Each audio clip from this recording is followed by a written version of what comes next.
Bollywood star Shahrukh Khan का नशेड़ी बेटा आर्यन खान क्रूज पर रंगे हाथों पकड़ा गया तो कांग्रेस को बेचैनी होने लगी।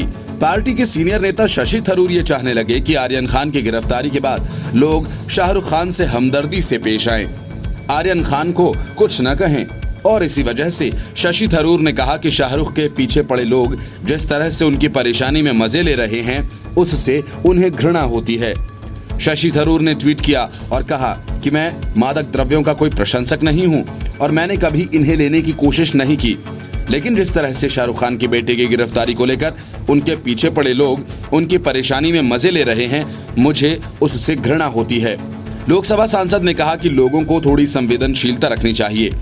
एनसीबी ने एक क्रूज जहाज से प्रतिबंधित मादक पदार्थ जब्त किए जाने के मामले में शाहरुख खान के बेटे आर्यन खान को गिरफ्तार किया है। मुंबई की एक कोर्ट ने आर्यन खान सहित 3 आरोपियों को 7 अक्टूबर तक एनसीबी की हिरासत में भेज दिया है। एनसीबी को रविवार को दी गई 1 दिन की हिरासत की अवधि समाप्त होने के बाद तीनों को कोर्ट में पेश किया गया। एनसीबी ने मुंबई से गोवा जा रहे क्रूज पर छापेमारी के बाद इन लोगों को गिरफ्तार किया था। आर्यन खान सहित मुनमुन धमेचा और अरबाज मर्चेंट को एनसीबी की हिरासत में भेजा गया है। एनसीबी ने आर्यन खान, अरबाज मर्चेंट और मुनमुन धमेचा को 11 अक्टूबर तक और हिरासत में दिए जाने का अनुरोध इस आधार पर किया कि एजेंसी सभी गिरफ्तार आरोपियों को आपस में आमना सामना कराना चाहती है। एनसीबी द्वारा मांगी गई हिरासत का विरोध करते हुए आर्यन खान के वकील सतीश मान शिंदे ने दलील दी है कि उनके मुवक्किल का कोई आपराधिक इतिहास नहीं है और उन्होंने अच्छा आचरण दिखाया है। Bureau report, news of India. PM Modi के नाम से कांग्रेस इतना डरती है कि उन्हें हर कहीं पीएम मोदी ही दिखाई पड़ते हैं। मामला कुछ भी हो, कहीं का भी हो, कैसा भी हो, पीएम मोदी के ऊपर उसका ठीकरा फोड़कर कांग्रेस के नेता आपस में एक दूसरे की पीठ थपथपाते हैं और खुश हो जाते हैं। हद तो तब हो गई जब फेसबुक, इंस्टाग्राम और व्हाट्सएप 4 अक्टूबर को रात 9 बजे के बाद से कई घंटों तक डाउन रहा। फेसबुक सर्वर में तकनीकी खामी से हुई गड़बड़ी के कारण मार्क जुकरबर्ग को $600 करोड़ का नुकसान उठाना पड़ा। लेकिन भारत में कांग्रेस नेताओं ने ये अफवाह फैलाई कि प्रधानमंत्री नरेंद्र मोदी ने किसान आंदोलन को दबाने के लिए तीनों ऐप्स को बंद करवा दिया। कांग्रेस पार्टी के राष्ट्रीय प्रवक्ता उदित राज ने लिखा कि ऐसा लगता है कि नरेंद्र मोदी की सरकार ने जानबूझकर फेसबुक, इंस्टाग्राम और व्हाट्सएप को बंद करवा दिया। प्रियंका गांधी वाड्रा, विपक्षी नेताओं और किसान आंदोलन को दबाने के लिए ऐसा किया गया। उन्होंने इसके बावजूद ये सब लिखा जब सुबह से ही इन ऐप्स पर कांग्रेस पार्टी के नेता अपना प्रोपेगेंडा आगे बढ़ा रहे थे और योगी सरकार को बदनाम कर रहे थे। कांग्रेस पार्टी की राष्ट्रीय कोऑर्डिनेटर राधिका खेरा ने एक कदम और आगे बढ़ते हुए दावा किया कि डरपोक मोदी सरकार ने व्हाट्सएप, फेसबुक, इंस्टाग्राम शाम से बंद करवा दिया। बाकी गोदी मीडिया तो वैसे ही कंट्रोल में है। न कुछ चलेगा, न लोग खबर जानेंगे, लोकतंत्र को शांति मिले। उन्होंने एक और ट्वीट करके इस आरोप को दोहराया जिन पर लोगों ने उनकी जमकर आलोचना की। इसी तरह तमिलनाडु में यूथ कांग्रेस के प्रदेश अध्यक्ष हसन मौलाना ने लिखा कि प्रिय नरेंद्र मोदी जी, आप सोशल मीडिया के प्रोपेगेंडा को रोक नहीं सकते, इसलिए आपने ऐसा किया। फेसबुक, व्हाट्सएप और इंस्टाग्राम के ऑप्शंस को ही सीज कर दिया। लोगों को समझाया कि ये सेवाएं तकनीकी खामी की वजह से पूरी दुनिया में ही बंद हैं, सिर्फ भारत में नहीं। रिप्लाई में लोगों ने उन्हें ये चीजें समझाई कि ये समस्या सोमवार रात करीब 9:15 बजे सामने आई थी। इसके बाद लोगों ने तुरंत ट्विटर पर प्रतिक्रियाएं देना शुरू कर दिया। इस आउटेज का असर अमेरिकी बाजार में फेसबुक के शेयर्स पर भी नजर आया और कंपनी के शेयर 6 अनुपात तक गिर गए। 2019 से फेसबुक में अब तक का ये सबसे बड़ा स्लोडाउन हुआ था। उस समय भी कंपनी ने सिर्फ इतनी ही जानकारी दी थी कि रूटीन मेंटेनेंस ऑपरेशन के दौरान कुछ खराबी आई थी। Report, news of India. Priyanka Vadra Sitapur के गेस्ट हाउस में झाड़ू लगाती रह गईं। अखिलेश यादव कोसते रह गए, केजरीवाल के चेले चपाटे चीख पुकार मचाते रह गए और योगी आदित्यनाथ ने लखीमपुर खीरी मामले को आसानी से शांत करा दिया। योगी आदित्यनाथ का एक्शन इतना सटीक रहा कि कल तक सीएम योगी को पानी पी पी कर कोसने वाले राकेश टिकैत भी योगी की तारीफ करने लगे।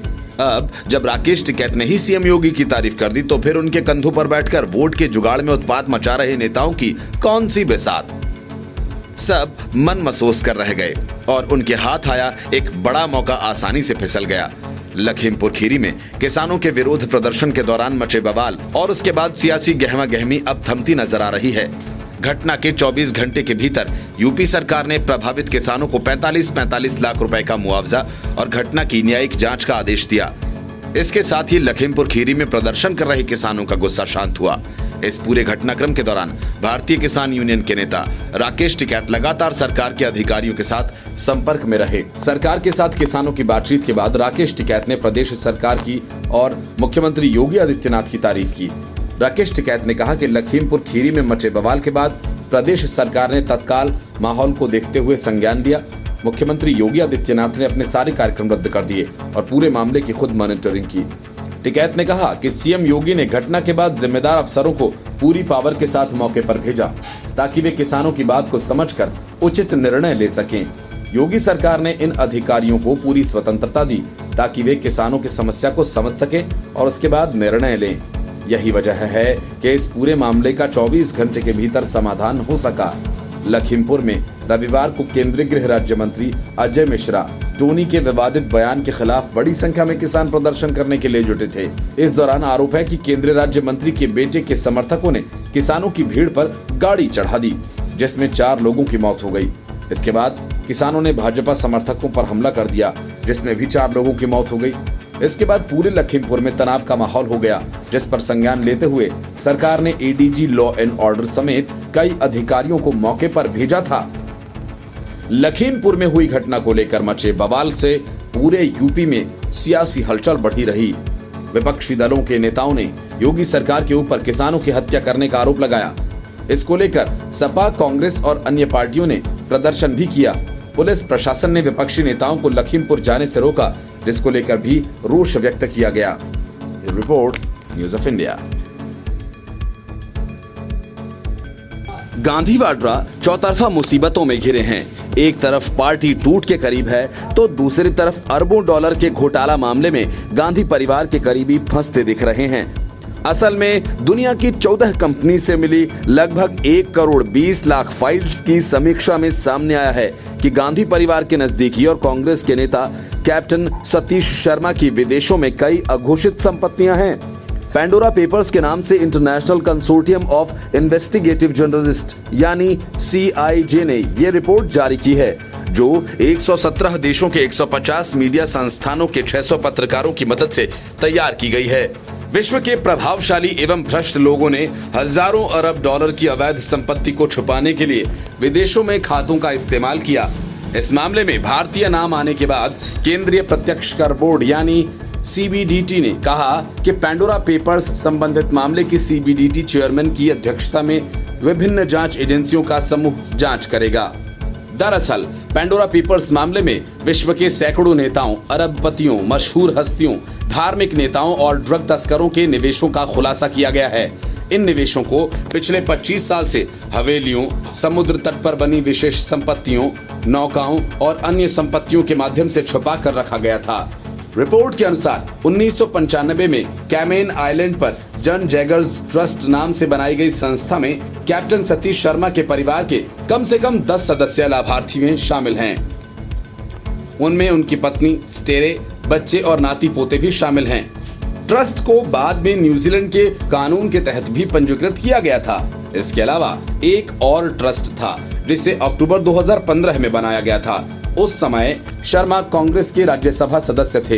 इंडियन एक्सप्रेस की जांच में शर्मा को उपरोक्त 2 ट्रस्ट का संरक्षक और उनकी पत्नी स्टेरे को एक लाभार्थी के रूप में सूचीबद्ध पाया गया। दिल्ली के पते पर सूचीबद्ध द कलाकार ट्रस्ट का स्वामित्व शर्मा की पत्नी स्टेरे के पास है। साल 2004 और 2010 में अपने राज्यसभा चुनावों के लिए नामांकन के दौरान शर्मा ने अपने हलफनामे में एम्स्टर्डम में स्टेरे के पुश्तैनी घर के अलावा भारत के बाहर किसी अन्य अचल संपत्ति का कोई उल्लेख नहीं किया था।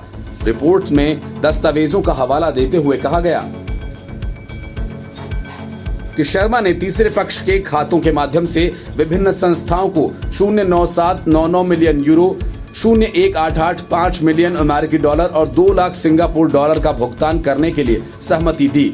दिल्ली के बसंत विहार स्थित जम्मू कश्मीर बैंक के खाते में रतन चड्ढा के माध्यम से स्टेरे शर्मा को कई खेपों में लगभग 4 करोड़ 28 लाख रुपए जमा किए जाने थे। चड्ढा का नाम पनामा पेपर्स में था और वह एम्स्टर्डम में रहते हैं। उन्होंने 1995 में जन जैगर्स ट्रस्ट के गठन के दौरान आवश्यक दस्तावेजों पर गवाह के रूप में भी हस्ताक्षर किए हैं। सतीश शर्मा केंद्र में कांग्रेस के नेतृत्व वाली सरकार में केंद्रीय पेट्रोलियम और गैस मंत्री थे। नामांकन के दौरान चुनाव आयोग के इसके बारे में उन्होंने कोई घोषणा नहीं की। वहीं गांधी परिवार की पसंद वाली 2 सीटों अमेठी और बाद में रायबरेली लोकसभा सीट से सांसद बने थे। दिवंगत शर्मा की पत्नी स्टेरे ने किसी भी गलत काम के दावों को खारिज किया और कहा कि ट्रस्ट का गठन उनके पिता द्वारा सेटलर के रूप में किया गया था। इसका उद्देश्य उनकी संपत्ति का प्रबंधन करना था, जिसमें उनके परिवार के सदस्य शामिल थे। Report, news of India. जिस नवजोत सिंह सिद्धू को तोप समझकर कांग्रेस ने कैप्टन अमरिंदर सिंह से अदावत मोल ली, वही सिद्धू कांग्रेस के लिए खोटा सिक्का बन गए हैं। अब हालात ये हैं कि सिद्धू कांग्रेस के गले में हड्डी की तरह फंस गए हैं। जिस चरणजीत सिंह चन्नी को सीएम बनवाने के लिए सिद्धू लगे रहे, अब उसी के पीछे हाथ धोकर पड़े हैं। वजह ये कि चन्नी को उनका सुपर सीएम बनना मंजूर नहीं। दूसरी बात यह है कि सिद्धू वे सारी बातें जिन्हें पार्टी फोरम पर किया जाना चाहिए, ट्विटर और वीडियोस के सहारे करते हैं, जिससे चन्नी सरकार और कांग्रेस असहज हो जाती है। कुल मिलाकर सिद्धू ने अपनी हरकतों से ये साबित कर दिया है कि वे उड़ता हुआ तीर हैं और किसी को भी चुभ सकते हैं। यही वजह है कि पंजाब के प्रभारी हरीश रावत काफी परेशान हैं और यही वजह है कि कई दिन गुजर जाने के बाद भी सिद्धू के इस्तीफे को लेकर आलाकमान ने कोई प्रतिक्रिया नहीं दी। पंजाब कांग्रेस के अंदरूनी गतिरोध के समाधान में केंद्रीय भूमिका निभाते आ रहे हरीश रावत खुद भी इससे बाहर निकलकर अपना पूरा वक्त अब उत्तराखंड को देना चाहते हैं। लगभग 2.5 महीने पहले पंजाब के मुख्यमंत्री कैप्टन अमरिंदर सिंह की असहमति के बावजूद कांग्रेस ने नवजोत सिंह सिद्धू पर भरोसा कर उन्हें पार्टी संगठन का मुखिया बना दिया। इस पूरे घटनाक्रम में हरीश रावत की ही सबसे बड़ी भूमिका रही। उन्होंने आलाकमान के संकेतों को बखूबी समझा और उसी के मुताबिक पंजाब में कदम आगे बढ़ाए गए।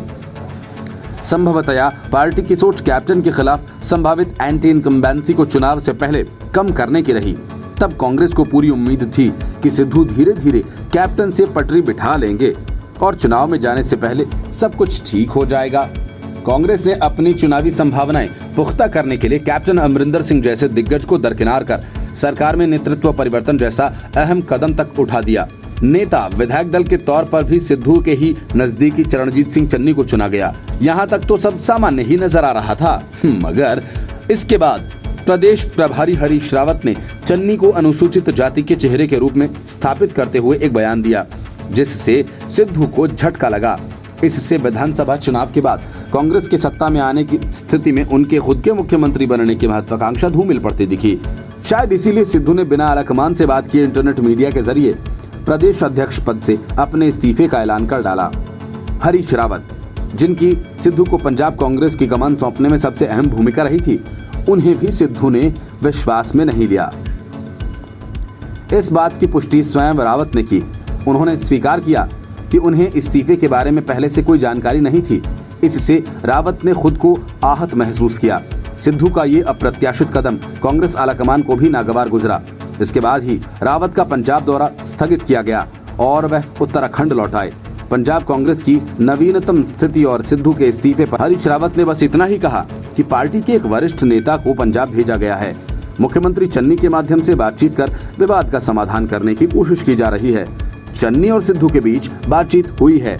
इससे काफी कुछ साफ हो गया कि कांग्रेस आलाकमान ने अब पूरा दारोमदार मुख्यमंत्री चन्नी पर छोड़ दिया है और सिद्धू से जो भी बातचीत होगी उसमें हाईकमान प्रत्यक्ष तौर पर शामिल नहीं रहेगा। Bureau report, news of India.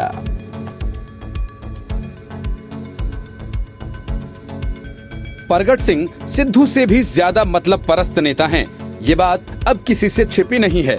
जब मौका था तब वे सिद्धू के साथ चिपके रहे और जब काम बन गया तो धीरे से किनारा कर गए। लेकिन परगट सिंह आखिरकार कैप्टन अमरिंदर सिंह के रडार पर आ ही गए तो परगट सिंह को कैप्टन की कड़वी बातें सुननी पड़ी। असल में परगट सिंह ने कहा था कि पंजाब में धान की खरीद में देरी बीजेपी और अमरिंदर सिंह की साजिश है। अब अमरिंदर सिंह ने इसे बकवास बताया। उन्होंने कहा कि भारतीय हॉकी टीम के पूर्व कप्तान से उन्हें ईमानदारी की उम्मीद थी। अमरिंदर सिंह ने पूछा कि क्या वाकई उन्हें लगता है कि पंजाब के लोग ये सोच सकते हैं कि मैं फसल खरीद में देरी करवाने के लिए बीजेपी से मिल सकता हूं। अमरिंदर सिंह ने परगट सिंह से पूछा कि क्या वो भूल गए फसल खरीद में देरी से भाजपा की सरकार वाला हरियाणा भी प्रभावित हुआ है। क्या परगट सिंह ऐसी बातों को नहीं समझ पाते। अमरिंदर सिंह ने परगट सिंह को पूछा कि इस झूठ का उनके पास कोई सबूत है। अमरिंदर सिंह यही नहीं रुके, उन्होंने कहा कि क्या परगट सिंह इतने लापरवाह हैं कि वो इन सब बातों से पूरी समस्या से पल्ला झाड़ सकते हैं। अमरिंदर सिंह ने कहा कि पंजाब के लोग मुझे जानते हैं, मैं हमेशा किसानों के साथ खड़ा रहा और आगे भी खड़ा रहूंगा। केंद्र सरकार ने धान खरीद को 1 अक्टूबर के बजाय 10 अक्टूबर से किया तो किसानों ने पंजाब कांग्रेसियों के घर को घेर लिया। जालंधर में परगट सिंह का भी घर घेरा गया और इस दौरान परगट सिंह ने कहा कि धान खरीद शुरू होने से पहले अमरिंदर सिंह दिल्ली में अमित शाह से मिलने गए। अब इसमें देरी बीजेपी और अमरिंदर सिंह की साजिश है। जिसके बाद अमरिंदर सिंह ने परगट को यह करारा जवाब दिया है। परगट सिंह नवजोत सिंह सिद्धू के करीबी रहे हैं। कैप्टन से नाराज होने के बाद वह सिद्धू के साथ खड़े रहे। कांग्रेसी विधायक होने के बावजूद सीएम रहते कैप्टन अमरिंदर सिंह के खिलाफ बयानबाजी करते रहे। अब अमरिंदर सिंह का तख्ता पलट हुआ तो परगट को इसका इनाम मिला। उन्हें खेल और शिक्षा मंत्री बना दिया गया। इसके बाद परगट के भी तेवर बदल गए। सिद्धू नए सीएम से भी नाराज चल रहे हैं, जिस वजह से उन्होंने पंजाब कांग्रेस प्रधान पद से इस्तीफा दे दिया। उनके समर्थन में संगठन के कई नेताओं और विधायक रजिया सुल्ताना ने भी मंत्री पद छोड़ दिया। हालांकि परगट सिंह ने संगठन महासचिव का पद नहीं छोड़ा, वो पंजाब सरकार में कैबिनेट मंत्री के पद पर बने हुए हैं। विधानसभा चुनाव के बाद हुई हिंसा के मामले में सीबीआई और एसआईटी ने कलकत्ता हाई कोर्ट को अपनी सीलबंद रिपोर्ट सौंप दी है। जांच की पूरी रिपोर्ट कार्यवाहक मुख्य न्यायाधीश राजेश बिंदल और न्यायमूर्ति राजर्षि भारद्वाज की खंडपीठ के समक्ष सीलबंद लिफाफे में पेश की गई। मामले की सुनवाई करते हुए हाईकोर्ट ने ममता सरकार को कड़ी फटकार लगाई। असल में ममता सरकार ने अभी तक हिंसा पीड़ितों को मुआवजा नहीं दिया है। इस पर ऐतराज जताते हुए हाईकोर्ट ने इसे उनका लापरवाही वाला रवैया बताया। कार्यवाहक चीफ जस्टिस राजेश बिंदल ने जस्टिस राजर्षि भारद्वाज की खंडपीठ ने सुनवाई के दौरान कहा कि ये एक गंभीर मामले को लेकर राज्य के बेपरवाह रवैये को दर्शाता है। पीठ ने पश्चिम बंगाल सरकार को राज्य की नीति के अनुसार अपराध के पीड़ितों को मुआवजा देने का आदेश दिया था और निर्देश दिया था कि राशि सीधा उनके बैंक खातों में ट्रांसफर की जाए। कलकत्ता हाई कोर्ट ने राज्य में विधानसभा चुनाव के बाद हुई हिंसा के दौरान बलात्कार और हत्या जैसे सभी जघन्य मामलों में एनएचआरसी की समिति की सिफारिशों को स्वीकार करने के बाद अदालत की निगरानी में सीबीआई जांच का निर्देश दिया था। विधानसभा चुनावों के बाद कथित हिंसा की स्वतंत्र जांच के अनुरोध को लेकर दाखिल जनहित याचिकाओं पर फैसला सुनाते हुए अदालत की निगरानी में सीबीआई जांच का निर्देश दिया था। विधानसभा चुनावों के बाद कथित हिंसा की स्वतंत्र जांच के अनुरोध को लेकर दाखिल जनहित याचिकाओं पर फैसला सुनाते हुए अदालत ने अन्य सभी मामलों में जांच की। निगरानी के लिए पश्चिम बंगाल कैडर के 3 आईपीएस अधिकारियों की एक एसआईटी के गठन का भी आदेश दिया था। पीठ ने निर्देश दिया कि दोनों जांच की निगरानी उच्च न्यायालय द्वारा की जाएगी और सीबीआई और एसआईटी को अपनी स्थिति की रिपोर्ट प्रस्तुत करने का आदेश दिया था। बाद में पीठ ने एसआईटी के कामकाज का अवलोकन करने के लिए केरल उच्च न्यायालय, कलकत्ता उच्च न्यायालय और बंबई उच्च न्यायालय की पूर्व मुख्य न्यायाधीश न्यायमूर्ति मंजुला चेल्लूर को नियुक्त किया था। अदालत ने निर्देश दिया था कि मामले को आगे की सुनवाई के लिए एक खंडपीठ के समक्ष रखा जाएगा। राज्य में 2 मई को चुनाव परिणाम तृणमूल कांग्रेस के पक्ष में आने के बाद भाजपा कार्यकर्ताओं और समर्थकों के खिलाफ जमकर हिंसा हुई थी। कलकत्ता हाईकोर्ट ने कहा है कि अपराध के ऐसे मामलों की जांच के लिए एक विशेष टीम काम करेगी, जिसकी कार्यवाही की निगरानी खुद उच्च न्यायालय करेगा। पंजाब में कांग्रेस का झगड़ा कोई नया नहीं है, ये सब सालों से होता आ रहा है। असल में नवजोत सिंह सिद्धू के आने और गांधी वाड्रा के खास बनने के बाद से ही सिद्धू को लगने लगा कि वे तो सीएम मटेरियल हैं और इसी मुगालते में सिद्धू अब तक कई नेताओं के साथ भिड़ंत कर चुके हैं। हालांकि अब तक कई बार उन्हें दिल्ली दरबार का साथ मिलता रहा, लेकिन इस्तीफा देने के बाद हालात बिगड़े हैं। अब तक पंजाब कांग्रेस में जितने भी विरोधी खेमे बने हैं या विवाद पैदा हुए हैं, उनमें नवजोत सिंह सिद्धू की भूमिका सामने आई है। चाहे वह कैप्टन अमरिंदर सिंह बनाम सिद्धू खेमा हो, सिद्धू बनाम सुखजिंदर सिंह रंधावा या फिर अब मुख्यमंत्री चरणजीत सिंह चन्नी बनाम सिद्धू खेमा हो। नवजोत सिंह सिद्धू हर किसी से पंगा ले रहे हैं। पहले सिद्धू कैप्टन अमरिंदर सिंह के स्थान पर मुख्यमंत्री बनना चाहते थे, इसलिए सुखजिंदर सिंह रंधावा की ताजपोशी रुकवा दी। लेकिन अब चरणजीत सिंह चन्नी के नाम पर सहमति बनी तो उनके कामकाज में दखल देना शुरू कर दिया। चन्नी और सिद्धू के बीच अब एडवोकेट जनरल और पंजाब पुलिस प्रमुख की नियुक्ति को लेकर ठन गई है। नवजोत सिंह सिद्धू अमरप्रीत सिंह देओल को एडवोकेट जनरल और इकबालप्रीत सिंह सहोता को डीजीपी के पद से हटाना चाहते हैं, जबकि चरणजीत सिंह चन्नी साफ कर चुके हैं कि सहोता की नियुक्ति अस्थायी है और यूपीएससी से पैनल क्लियर होने के साथ स्थायी डीजीपी की नियुक्ति कर दी जाएगी। चन्नी ने नवजोत सिद्धू को सलाह दी है कि वह सरकार के कामकाज में दखल न देकर अपना ध्यान पार्टी संगठन को मजबूत करने पर लगाएं। इस पूरे मामले पर चन्नी को पार्टी हाईकमान का साथ भी मिल रहा है। दरअसल नवजोत सिंह सिद्धू त्यागपत्र देकर फंस गए हैं, चाहे हरीश रावत हो या फिर चरणजीत सिंह चन्नी। दोनों नेताओं ने सिद्धू से कहा था कि अगर उनको कोई आपत्ति थी तो वह उसे पार्टी स्तर पर उठाते, न कि सीधा इस्तीफा देकर सरकार को मुसीबत में डालते। पंजाब की विपक्षी पार्टियां सिद्धू चन्नी विवाद को सिद्धू के मुख्यमंत्री बनने की महत्वाकांक्षा के साथ जोड़कर देख रही है।